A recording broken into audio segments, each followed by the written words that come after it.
हम कायल नहीं है वो वाली शहादत बयान करने के जिसमें कहते हैं हाय हुसैन तो सकीना तो ज़ैनब। हमारे बुजुर्गों ने हमें ये सबक, हमारे बुजुर्गों ने हमें बताया कि इमाम हुसैन की शहादत इस तरह बयान करो कि नौजवानों में जज्बा जिहाद पैदा हो, औरतें सब्र का पहाड़ बन जाए, इस तरह शहादत हम वो वाली। लेकिन एक बात जरूर ज़हन में रखें, ये जो लोग कहते हैं ना बड़े मजलूम थे पानी नहीं आ सका, मेरे से हवाला देखे, किसने देखना, मेरे से हवाला देखे, मेरे से।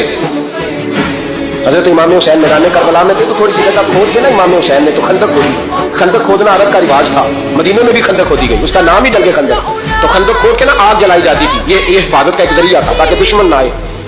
तो इमाम हुसैन ने अपने खैमे के सामने खंदक खोद के उसमें आग जलाई ताकि पर्दा रहे, औरतों के पास कोई दुश्मन ना आए। तो एक शख्स सामने खड़ा कहने लगा हुसैन तूने दुनिया में ही आग जला ली है, माज़अल्लाह सुम्मा माज़अल्लाह। कहने लगा आगे तो आग मिलेगी, यहाँ जला ली है। तो इमाम हुसैन कहने लगे मैं हुक्म देता हूँ आपको कि तुझे अभी पकड़ ले। लोग कहते हैं मजलूम थे, मैं हुक्म देता हूँ आपको तुझे अभी पकड़ ले।